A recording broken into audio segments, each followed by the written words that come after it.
নবী আমার বললেন, ওগো খাদিজা, তবে একটু চোখের পানিটা বন্ধ করো। এমন কি তোমার মনের মধ্যে ইরাদায় আছে, একবার প্রকাশ্য করে বলো। আমি নবী মুস্তাফা, আমি তোমার সেটা পরিপূর্ণ করে দিব। জোরে বলুন।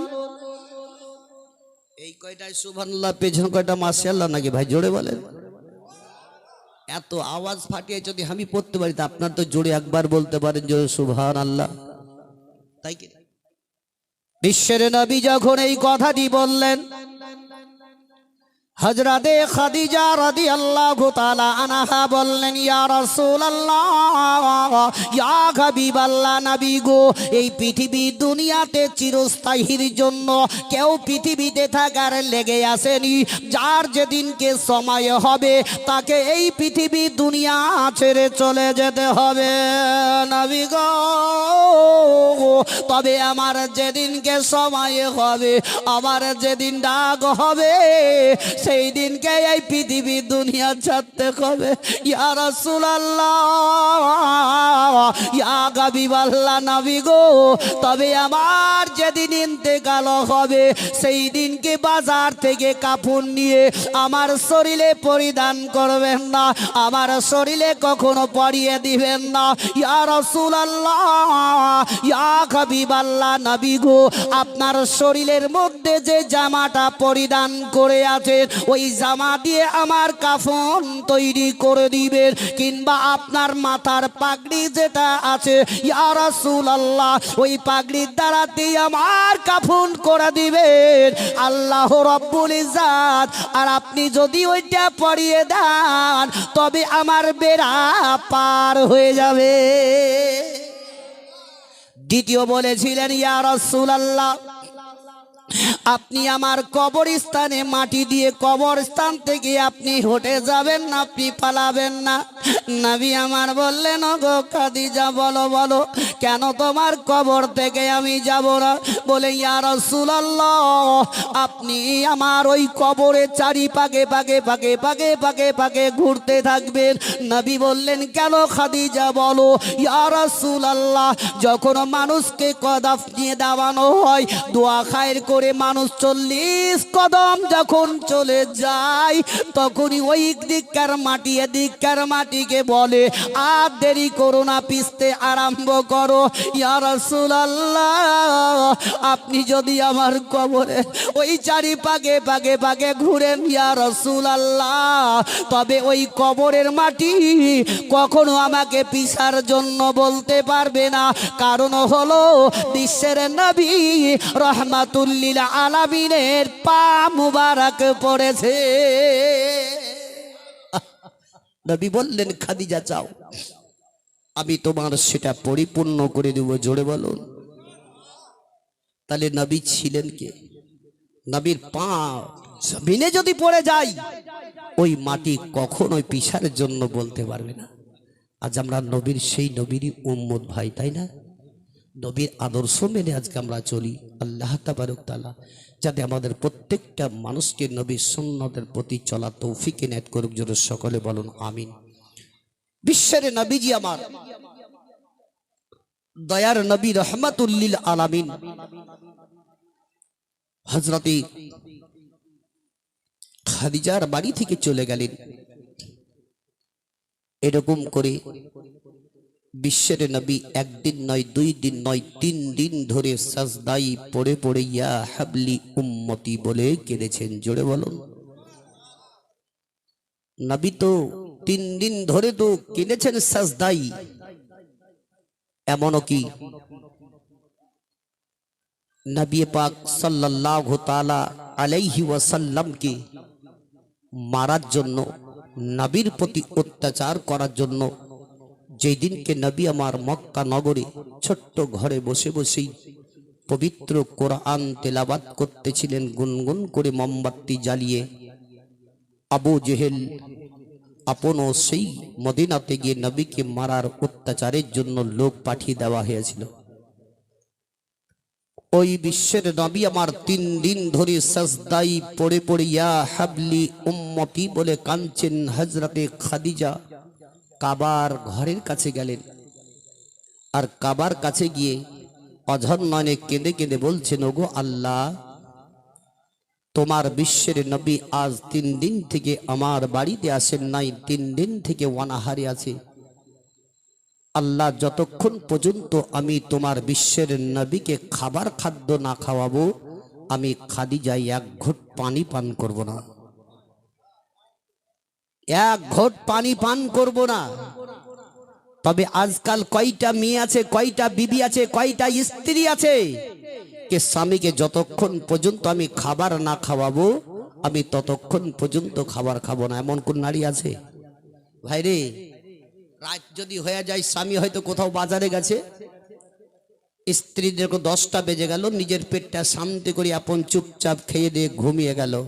রাত 11টা 11:30টার সময় যদি স্বামী বাজার থেকে এসে যদি তার স্ত্রীকে বলে, রহিমার মা উঠতো, 2টো ভাত গোলা দিস তো, তখন শুয়ে শুয়ে যে তুমি গুলি খাও, বলে না, তুমি খুলি খুলে খাও।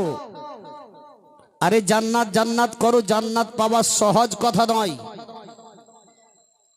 এমন কোনো মানুষ লিখিত করে দিতে পারবে না কি 5 ওয়াক্তের নামাজ পড়ে কপাল ঘিষ্টে ঘিষ্টে ঘিষ্টে ঘিষ্টে নামাজ পড়ে সেই ব্যক্তি জান্নাতে যাবে? বলতে পারবে? উদাহরণ দিয়ে দিই আপনাকে, নালে বলে মৌলভী সাহেব ওই মৌলভী তো বলে গেল, তাহলে নামাজ পড়ে কি করবো? বলবে না? বলবে না? এটা মানুষের ভুল ধারণা।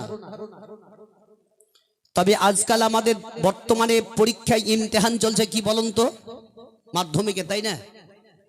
আমাদেরকে লক্ষ্য করবেন, মাধ্যমিক পরীক্ষা দিচ্ছে, সারা বছর পড়ে রাত দিন ঘিষ্টিয়ে ঘিষ্টিয়ে পড়ে পড়ে পড়ে ইমতিহান দিতে যখন গেল, ইমতিহান দেওয়ার পরে পরেই আপনার দেখা গেল কোশ্চেন যেটা করেছিল, প্রশ্নের মধ্যে উত্তর 2 থেকে 3টা হয়তো ভুল আছে। ওই কোশ্চেনটা কার্যকারী হবে হবে ওকে কি করবে? লাল কালিয়ে, মানে বাতিল, তুমি আবার থাকো। তাই তো? আমি নামাজ পড়লাম, কপাল ঘিষ্টে ঘিষ্টে কালো করে দিলাম। রোজ হাসরের ময়দানে আল্লাহ তাবারক তাআলা বিচারক হয়ে সেই সমাতেই যদি বলে, হে বান্দা, তুমি নামাজ পড়েছো, ইবাদত জিকির আজকার সব করেছো, তবে তোমার নামাজের মধ্যে একটু কিন্তু আছে, তোমার ইবাদত নামাজ নেওয়া হবে না। যদি আল্লাহ একবার বলে দেয়, তার স্থান কোথায় হবে? কোথায় ভাই? জাহান্নামে। তাহলে নামাজ যদি আমাদেরকে পড়তে হয়তো সূক্ষ্মভাবেই পড়তে হবে। আমরা নামাজ পড়তে গিয়ে আমরা লোকের গিল্লা চর্চা করি।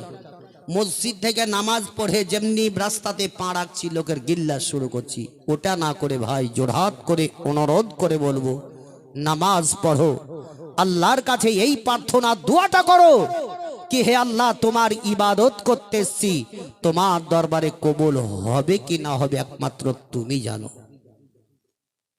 আল্লাহর নবী দয়ার মুস্তাফা সাল্লাল্লাহু তাআলা আলাইহি ওয়াসাল্লাম বললেন, তোমরা নামাজ পড়ে পড়ে আল্লাহর কাছে বেশি বেশি করে দোয়া করো, ওই দোয়াটাই কি আল্লাহ যাতে আমার মৃত্যুটা জুম্মার দিনে হয় কিংবা জুম্মার রাতে হয়। আজ তো জুম্মার রাত, আল্লাহ রাসূল বললেন জুম্মার রাতে কিংবা জুম্মার দিনে মৃত্যুটা হয়।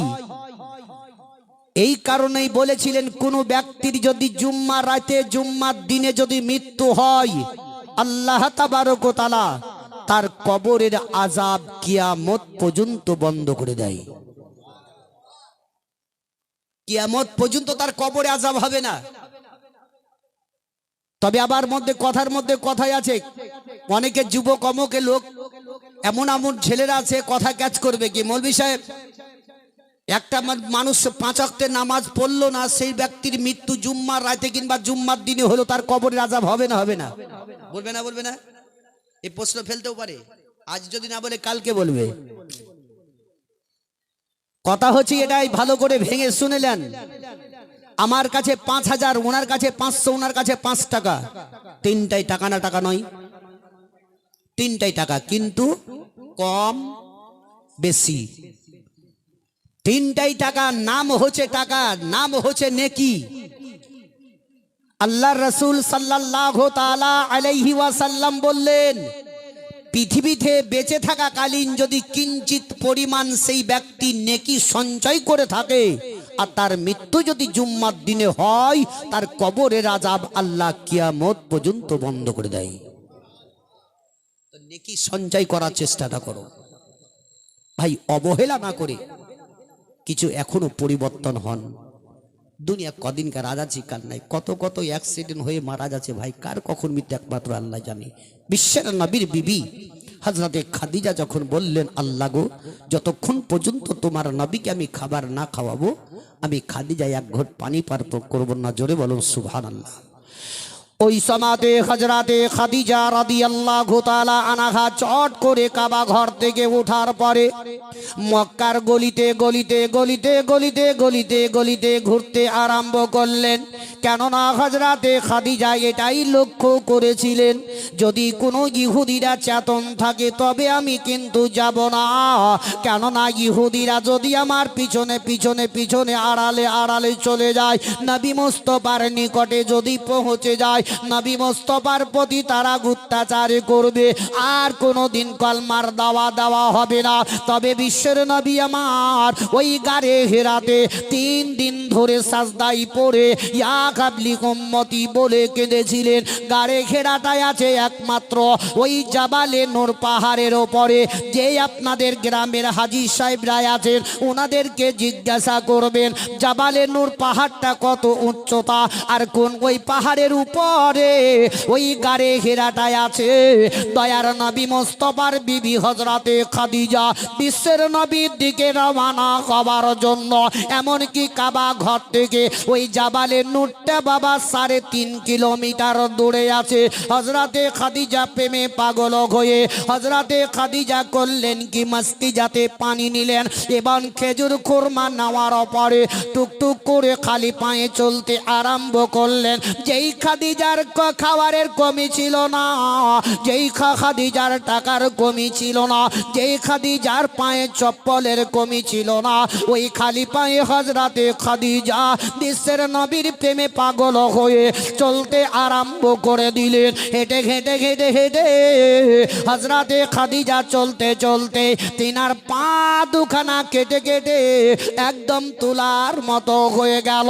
হযরতে খাদিজা 3.5 কিলোমিটার দূর খালি পায়ে হেঁটে হেঁটে হেঁটে জাবালে নূর পাহাড়ের নিকটে যেমনি চলে গেলেন, সেই পাহাড়ের কাছে গিয়ে খাদিজা বলেছিলেন, আল্লাহ গো, আমার দীর্ঘ বিশ্বাস তোমার বিশ্বের নবী এই পাহাড়ের উপরেই আছে।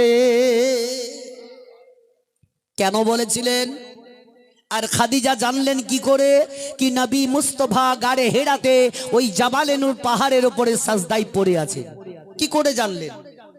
যেহেতু হযরতে খাদিজা ওই কাবা ঘর থেকে উঠে যে নবী যে রাস্তা দিয়ে গেছিলেন, 3 দিন পরেও নবী মুস্তাফার শরীরের খুশবুটা শুনতে শুনতে খাদিজা সেখানে হাজির হয়েছিলেন। হযরতে খাদিজা রাদিয়াল্লাহু তাআলা আনহা বিশ্বের নবীর প্রেমে পাগল হয়ে ওই সমাজে খাদিজা দেখছেন যে ওপরে উঠবো তো উঠার ক্ষমতা নাই। খাদিজার পা কেটে কেটে রক্ত গড়ে গড়ে যায়। হযরতে খাদিজা উপরে যাবেন তো যাবেন কি করে? আবার আমাদের দেশের ছোট ছোট বাচ্চারা যারা হাঁটতে পারে না তারা হাম কোড়া দেয়, তাই না? হাঁটুর ভর হাতের ভর দিয়ে টুকটুক করে যায়। তো হযরতে খাদিজা এক হাতে পুটুলি আর মাস্কিজা ধরলেন আর একটা হাত জমিনে রাখলেন, আর দুটো হাঁটুকে জমিনের মধ্যে ফেলে দিয়ে বাচ্চাদের মতো আস্তে আস্তে আস্তে আস্তে করে খাদিজা উঠতে আরম্ভ করলেন। ওই জাবালে নূর পাহাড়টার উচ্চতা হলো 2500 ফুট উচ্চতা। এখন হাজী সাহেবরা যে ওই গাড়ি হেরাজিনারা দেখতে যান, এখন সিঁড়ি সিস্টেম করা হয়েছে। জিজ্ঞাসা করবেন এই সিঁড়িতে উঠতে উঠতে যায়। আচ্ছা বলুন, যদি 2500 ফুট উচ্চতার উপর থেকে কেউ যদি পড়ে যায় বাঁচবে? কত কত হাজী সাহেবরা এরকম চলে গেছেন। তো ওই গাড়ি হেরাতে যখন নবী মুস্তাফার নিকটে খাদিজা পৌঁছে গেলেন, তো হযরতে খাদিজা দেখছেন নবী সাজদাই পড়ে পড়ে ইয়া হাবলি উম্মতি বলে কাঁদছেন। জোরে বলুন সুবহানাল্লাহ। ওই সমাতে হযরতে খাদিজা রাদিয়াল্লাহু তাআলা আনহা বিশ্বের নবীকে দেখার পরে আরো জোর কাঁদতে আরম্ভ করে দিলেন। খাদিজার দুই চোখের পানি ঝরঝর করে ঝরে যায়। এদিকে হাঁটু দিয়ে পায়ের তলা দিয়ে রক্ত গড়ে গড়ে গড়ে গড়ে চলে যায়। হযরতে খাদিজা ওই সমাতে বললেন, আসসালাতু আসসালামু আলাইকা ইয়া রাসূলুল্লাহ, আসসালাতু আসসালামু আলাইকা ইয়া হাবিবাল্লাহ। যেমনি হযরতে খাদিজা সালাম জানিয়ে দিলেন, সঙ্গে সঙ্গে নবী মুস্তাফার কানে আওয়াজ চলে গেল। নবী আমার মস্তক তুলে নেওয়ার পরে বলে, এখনো কি এই জায়গাতেও কি ইহুদিরাও চলে এলো? তারা যদি এই জায়গায় পৌঁছে যায় আমাকে কতল করে দিবে, আর কোনোদিন ইসলাম প্রচার করা হবে না। ও আমার ভাইয়েরা, বাপজিরা, মা বোনেরা আমার, হযরতে খাদিজার আওয়াজে পাওয়ার পরে বিশ্বের নবী আমার উপরে চলে গেলেন। দেখছেন তো খাদিজা বসে বসে কান্না করেন। দয়ার নবী বলেন, খাদিজা, ও খাদিজা, কেন তুমি আমার নিকটে এসেছো বলো? তোমার যদি ইহুদিরা কেউ দেখে নিয়েছে আসার জন এসেছো, তবে তারা যদি দেখে নিয়েছে তবে তারাও পিছনে পিছনে এই জায়গায় আসবে গো, আর কোনোদিন ইসলাম প্রচার করা হবে না।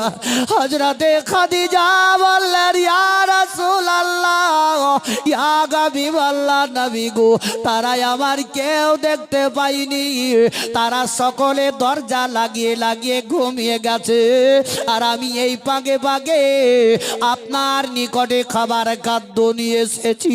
ইয়া রাসূলুল্লাহ, আমি ওয়াদা করেছি যতক্ষণ পর্যন্ত আপনাকে খাবার না খাওয়াবো আমি খাদিজা এক ঘটা পানি পান করব না। দয়ার নবীজি ওই খাদিজার পায়ে রক্ত দেখে নবী আমার দুইটা হাতকে বের করে দিলেন। বললেন, ওগো খাদিজা, এ নাও তোমার হাঁটু দুটো একবার আমার হাতের তলাতে রেখে দাও, যেহেতু তোমার হাঁটু দিয়ে রক্ত গড়ে গড়ে চলে যায়। হযরতে খাদিজা বললেন, না না না, আপনার হাতের তলাতে আমি কখনোই হাঁটু রাখবো না। আপনি 3 দিন থেকে অনাহারে আছেন, আগে আপনি খাদ্যটা খেয়ে নিন, তারপরে আপনার হাতে তলাতে হাঁটু রাখবো। হযরতে খাদিজা যেমনি এই কথাটি বললেন, নবী বললেন, খাদিজা না, আগে তুমি আমার হাতে তলাতে রাখো। দয়ার নবী মুস্তাফার দিকে লক্ষ্য করে হযরতে খাদিজার দুই চোখের পানি ঝরঝর করে ঝরে যায়। নবী আমার বললেন, খাদিজা, এভাবে কেঁদো না, চোখের পানি একটু বন্ধ করো। তবে খাদিজা, আমার হাতে তলাতে একবার রাখো। বলে, না না, আপনি আগে খাদ্যটা খেয়ে নিন। নবী মুস্তাফা আমার ওই খেজুর খুরমা খেয়ে নেওয়ার পরে পানি যখন পান করে নিলেন, নবী আমার তৃতীয়বারে হাত দুটো বের করে দিয়ে হযরতে খাদিজাকে বললেন, এবার রাখো। হযরতে খাদিজা যেমনি হাঁটু দুটো রেখে দিলেন, বিশ্বের নবীর দিকে তাকিয়ে খাদিজা বললেন, ইয়া রাসূলুল্লাহ, ইয়া হাবিবাল্লাহ, নবী গো, আপনার হাতের তলাতে যেমনি আমি হাঁটু দুটো রেখে দিলাম, সঙ্গে সঙ্গে আমার শরীরের সমস্ত বেদনা দূর হয়ে গেল, সব দূর হয়ে গেল। হযরতে খাদিজা বলছেন, নবী গো, আমি একটা কথা বলবো। বলছে, কি? বলে, ইয়া রাসূলুল্লাহ, আপনাকে যে আমি খাদ্যটা খাওয়ালাম, এটা আপনি খুশি হয়েছেন নাকি না? নবী বললেন, খাদিজা, আমি বড় খুশি হয়ে গেছি। জোরে বলো সুবহানাল্লাহ। বলে, ইয়া রাসূলুল্লাহ, যদি খুশি হয়েছেন, আর একটা কথা বলি, এ পৃথিবী দুনিয়া যেদিনকে ধ্বংস শেষ হয়ে যাবে, ফানা হবে, রোজ হাসরের ময়দানে একটা নয়, দুইটা নয়, লক্ষ লক্ষ মানুষ থাকবে। থাকবে না ভাই? লক্ষ লক্ষ মানুষ থাকবে। সেই জায়গাতে বাপ বেটার হবে না, বেটা বাপের হবে না, মা বেটির হবে না, বেটি মায়ের হবে না, স্বামী স্ত্রীর হবে না, স্ত্রী স্বামীর হবে না। হবে ভাই কেউ কাউরির হবে? তাহলে আজ হামার হাবার কেন করে যায়? আজ আমার বেটা, আমার বেটা, আমার বেটি, আমার বিবি, আমার টাকা সব কিছু আমরা করে করে যাচ্ছি কিসে লেগে বলেন? আপনি এখানেই দেখেন বিচার পোখারটা কি আছে, বিচার তো এখানে আল্লাহ দেখিয়ে দিয়েছে। কেমন বিচার? আল্লাহ তাবারক তাআলা দেখেন মানুষের স্বচক্ষে দেখিয়ে দিয়েছে কি বিচার আমার সূক্ষ্ম কেমন হবে কি না হবে, এখানেই দেখে নাও। একটা লোক ধরেন অসুস্থ হয়ে পড়লো, আপনাদের হসপিটাল কোথায়? লালবাগ। এই লালবাগ হসপিটালে যখন লোকটাকে নিয়ে যাওয়া হলো, লোকটা ইন্তেকাল করে গেছে। তার নাম ছিল কি? আব্দুর রহমান। অনেকে মানুষ তার বাড়িতে এসে হাজির হলো। অনেকে বলতে চাইছে কি লাশ কত দূরে আসছে বলুন। কেউ বলছে কি আব্দুর রহমান কত দূরে আসছে না লাশ কত দূরে আসছে? কি বলবে? লাশ কত দূরে আসছে। তাহলে আপনার পৃথিবীতে নামটা চেঞ্জ হলো না হলো না? কি মাথায় খুব গজাবে, নাম চেঞ্জ হয়ে গেল, লাশ কত দূরে আসছে। লোকটার মৃত্যু হয়েছে রাত্রি 10টার সময় কিংবা 11টায়। তার মাটি রাত্রে নয় দিনে দিবে। আত্মীয় স্বজন, ছেলে মেয়ে, স্ত্রী, পাড়াপড়শির লোক সবাই দেখতে আসলো লাশের কাছে। রাত 12টা যখন বেজে যায়, মানুষেরও 12টা বাজতে শুরু হয়, হয় না হয় না? এই 12টা যেমনি বেজে গেল, পাড়াপড়শি আত্মীয় স্বজনেরা বলছে লাশ থাকলো, আমরা বাড়ি যাচ্ছি, আগামীকাল সকালে আবার আসব। চলে গেল। ছেলে মেয়েরা আব্বা আব্বা বলে কাঁদে। স্ত্রী তার বিবির কাছে না, তার বিবি তার স্বামীর কাছে বসে বসে খুব অঝর নয়নে কাঁদে। এমন সমাজে ছেলেদেরকে যখন ঘুম আসতে লাগলো, ওই ছেলেরাও বুঝলেন বাপের কাছ থেকে, লাশের কাছ থেকে একটু দূরে গিয়ে একটু ঘুমাতে লাগলো। কি স্ত্রী যে ঘর ছিল, ওই স্ত্রী তো একবার ভাবলো নাকি আমার স্বামী দীর্ঘদিন ধরে বসবাস করলাম, আজ আমার স্বামী এই জায়গায় শুয়ে আছে, আমিও তার কাছে ঘুমাই। স্ত্রী ঘুম আসলে সেখানে ঘুমাবে না, একটু হটে যাবে বলুন? হটে যাবে। তাহলে পৃথিবীতেই তো কেউ বাপ বলে তাকে স্বামী বলে গোছলো না, সবাই লাশ বলে হটে হটে চলে গেল। হে মুসলমান, একবার ভেবে দেখুন, পৃথিবীতে মরার পরে মানুষ কেউ কাউরির নয়, সব নিজের আপন আপন রোজা হাসরের ময়দানেও সেই রকম সবাই নিজের নিজের নফসি নফসি করবে, কেউ কাউরির হবে না। বাপ বেটার হবে না, বেটা বাপের হবে না, মা বেটির হবে না, বেটি মায়ের হবে না, স্বামী স্ত্রীর হবে না, স্ত্রী স্বামীর হবে না, কেউ কাউরির হবে না। আরো আগে চলুন, আপনি কবরস্থানে মাটি দেওয়ার পর যখন বাড়ি চলে আসেন, তখন কি করে মেয়ে ছেলেরা বলে, আরে হাত পা ধুই আসলি? শুধাই না শুধাই না? কেন বলে? কবরস্থানে গিয়ে মাটি দিয়ে আগে হাত পাটা ধুই না তো মরা বাড়িতে ঢুকে যাবে।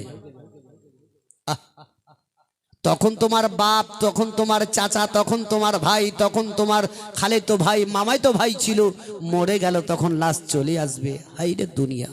একবার ভেবে দেখুন ভাই, আমি জোরহাত করে অনুরোধ করে বলবো, পরিবর্তনটা হন, নামাজ রোজার দিকে গুরুত্ব দেন, আল্লাহর কাছে প্রার্থনা করুন, আল্লাহ এসেছি এই ভবনে যাব তোমার কিছু নিয়ে, কর্ম নিয়ে, একটুকু ভেবে চিনতে পরিবর্তনটা হওয়ার চেষ্টা করুন।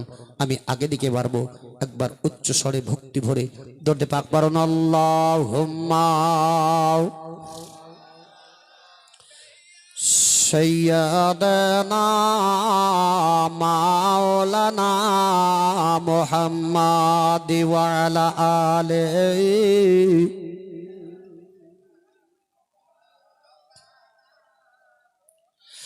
জানতে বড় ইচ্ছা করে আমার হিয়া গো, জানতে বড় ইচ্ছা করে আমার হিয়া গো, তুমি যখন এলে ও গো মায়ামিনার কোলে, তুমি যখন এলে ও গো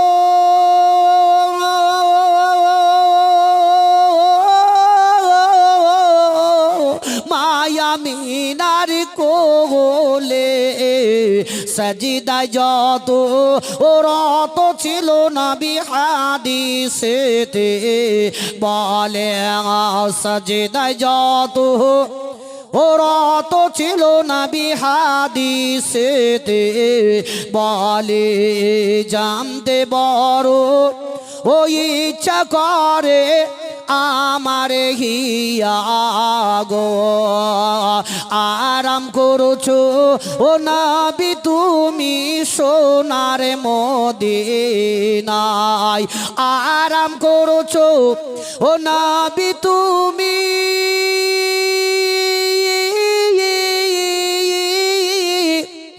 সোনার মদিনায় টাকা নাই মোরো পয়সা নাই মোরো যাইব কেমন করে টাকা নাই মোরো পয়সা নাই মোরো যাইব কেমন করে জানতে বড় ওই ইচ্ছা করে আমার গিয়া গো যাও গো হাজি হজি করিতে একটি কথা শোনো যাও গো হাজি হজি করিতে একটি কথা শুনো আমার সালাম পৌঁছে দিও নবীজিরাও যায় জানতে বড় ও ইচ্ছা করে আমার হিয়া গো আল্লাহুম্মা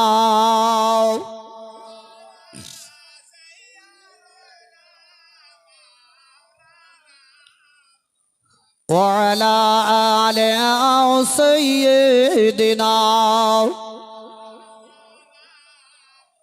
সাল্লাল্লাহু তাআলা আলাইহি ওয়াসাল্লাম যে আয়াত পড়েছিলাম দ্বিতীয় ওয়াকুনু মা'আস সাদিকিন তোমরা সত্যবাদীর সঙ্গী হয়ে যাও সত্যবাদী কারা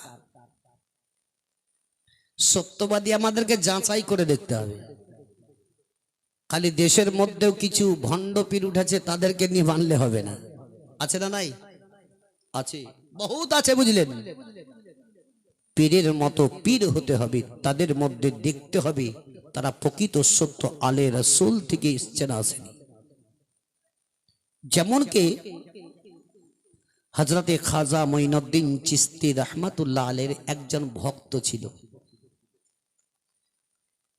ও ভক্তর মতো আমাদেরকে হতে হবে মানতে হবে সেরকম আর যারা সত্য আল্লাহর ওলি হবে তারাই দেখাবেন কারিশমা এখন বাপজি আমার এই চুপচাপ বসেন আর আমার দিকে ধ্যানটা দেন হযরতে খাজা মঈনুদ্দিন চিশতি রাহমাতুল্লাহ আলাইহির একজন ভক্ত সে ছিল নাপিত যে চুল কাটে এ নাপিত প্রত্যেক বছরে আজমির শরীফে যান তিনি উরুসের টাইমে যেমন আজকে আমাদের আলী শাহ বাবা না আকবর শাহ বাবার দরবারে আমরা এসেছি আমরা ভক্ত ওনাকে আমরা মানি তার নিকটে উপস্থিত হাজির হয়েছি ওইরকম একজন ভক্ত প্রত্যেক বছরে আজমিরে যায় কিন্তু সেই বছর টাকা সমর্থ না হওয়ার কারণে আজমিরে যেতে পারে না তো মনে মনে চিন্তা করলো হে আল্লাহ তোমার ওলি হযরতে খাজা মঈনুদ্দিন চিশতি রাহমাতুল্লাহ আলাইহির দরবারে আমি যখন যেতেই পারি না সমর্থর জন্যই তবে আমি এইখান থেকে আমার ওলিকে ডেকে নিব জোরে বলুন সুবহানাল্লাহ একটু জোরে বলেন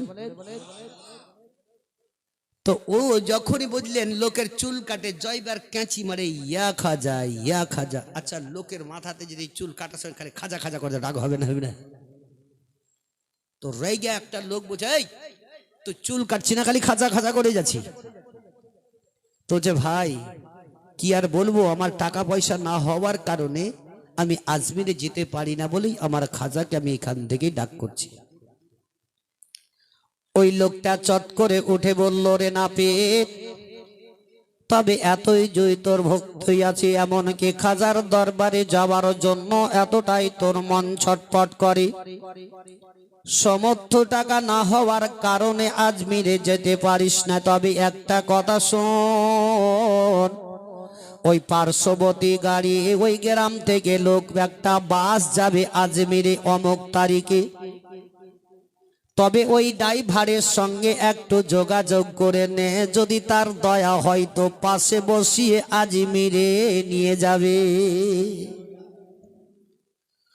ওই নাপিতটা বাবা ওই লোকটার নিকট থেকে চট করে কাঁচি ফেলে দিয়ে আপন দৌড়ে দৌড়ে দৌড়ে দৌড়ে দৌড়ে দৌড়ে ওই গ্রামের মধ্যে গিয়ে ওই বাসের ড্রাইভারের সঙ্গে যোগাযোগ করে নিল। আর যোগাযোগ করার পরে এমন কি ড্রাইভার বলল, ভাই অমুক টাইমে তুমি বাস স্ট্যান্ডে দাঁড়িয়ে থাকবে, আমি তোমাকে তুলে নিয়ে চলে যাব। এই নাপিতটা দিন গুনতে লেগে গেল। বাপজিরা ভাইরা আমার, তবে এই নাপিত বাড়ি থেকে বাস স্ট্যান্ড যেতে যেতে বাস আপন বেরিয়ে চলে গেছে। আপন গিয়া জিজ্ঞাসা করছে, ভাই ওই বাসটা কি চলে গেছে না আছে? অনেকে বলল বাসটা তো একটু আগে চলে গেল। ওই নাপিত হাই হাই করতে করতে ইয়া খজা ইয়া খজা ইয়া খজা ইয়া খজা, খাজাকে ডাকতে ডাকতে ডাকতে বাড়ির দিকে চলতে লাগলো। এমন সমাতে একজন বাবা সাদা লেবাস পরে তার সম্মুখে দাঁড়িয়ে গেল। জোরে বলুন। একজন বাবা, ওই বাবা ফকিরের লিবাস, পুরো সাদা জামা কাপড় পরে তার সম্মুখে দাঁড়িয়ে ওই ফকির দরবেশ বলতে লাগলো, রে নাপিত, এই দেখো আমার হাতে একটা কাগজ আছে, এই কাগজটা নিয়ে নাও। তুমি যদি আজমিরে যাও তো আমার মতো একজন ব্যক্তি দেখতে পাবে, তাকে কাগজটা দিয়ে দিবে। কি নাপিত বলছে, কোন ঝামেলায় ফেলে দিতে, দেখ একটা আমি যেতেই পারি না, ফের আবার কাগজ। বলে বাবা আমি তো আজমিরে যেতেই পারি না, সমর্থ টাকা নাই, তবে আমি যাব কি করে আর তোমার কাগজে পৌঁছাবো কি করে? বলে কাগজটা ধরো। কাগজটা যেমনি ধরে নিল, বলে মুঠিটা বন্ধ করে চোখ দুটা তুমি বন্ধ করো। নাপিতে যেমন বাবা মুঠিটা বন্ধ করে চোখ বন্ধ করে নিয়েছি, ওই ফকির দরবেশ তার পিঠে এমন করে একটা ঘুষি মারলো। এক ঘুষিতে যেমনি বাবা নাপিত চোখ খুলেছে, তো আজমিরে পৌঁছে গেছে। এক ঘুষিতে আজমির চোখ খুলে দেখছে, তো আমি আজমির শরীফে খাজা মঈনুদ্দিন চিশতি রহমাতুল্লাহ আলাইহির দরবারে হাজির হয়ে গেছি। ও আপন বুঝলেন, ফাতিহা জিয়ারত করে তিনি ওই লোকটার মতো লোক এবার খুঁজতে আরম্ভ করলো। বলে কোথায় পায়? খুঁজতে খুঁজতে দেখা গেল দূরে, বুঝলেন ওই লোকটা ওই রকম সেম দাঁড়িয়েই আছে। তাকে গিয়ে কাগজটা দিয়ে বলছে, বাবা আপনার মতো একজন ব্যক্তি আমাকে কাগজ দিয়েছিল, কাগজটা নিয়ে নে। কাগজটা নেওয়ার পরে বলছে চোখ বন্ধ করো। যেমনি চোখ বন্ধ করে মার ঘুষি, এক ঘুষিতে চোখ খুলছে, আবার সেই জায়গায় হাজির। হযরতে খাজা মঈনুদ্দিন চিশতি রহমাতুল্লাহ আলাইহির ভক্তটা কেমন ছিল? যাক সুবহানাল্লাহ, বাচ্চা মোহাম্মদের সরি 200 টাকা দিয়ে গেল। আল্লাহ তাবারক তাআলা তার দানকে কবুল করে নিয়ে তার মনের আশাকে যাতে পরিপূর্ণ করে দেয়, জোরে সকলে বলুন আমিন। ওই নাপিতটা বুঝলেন যেমনি চোখ খুলেছে আবার সেই জায়গায় হাজির। হাঁটতে হাঁটতে দেখছে তো ওর মতো ওই লোকটা আবার হাজির। তখনই সেই নাপিত বলছে, বাবা তুমি এইখানে আমাকে ঘুষি মারলে, আমি আজমিরে পৌঁছলাম, সেইখানে আপনার মতো একজন ব্যক্তি আমাকেও ঘুষি মারলো, আবার এখানে পৌঁছলাম, তবে তুমি কে একবার বলে দাও। সেই সময়তে ওই নাপিতকে বলতে লাগলো, শুনো আমি এমন কেউ নয়, আমি হচ্ছি সেই খাজা মঈনুদ্দিন চিশতি রহমাতুল্লাহ আলাইহি। তুমি সর্বদা ইয়া খাজা ইয়া খাজা ইয়া খাজা করতে আমি থামতে না পেরে আমি এই জায়গা থেকে নিয়ে আমার দরবারে তোমাকে নিয়ে গেছি।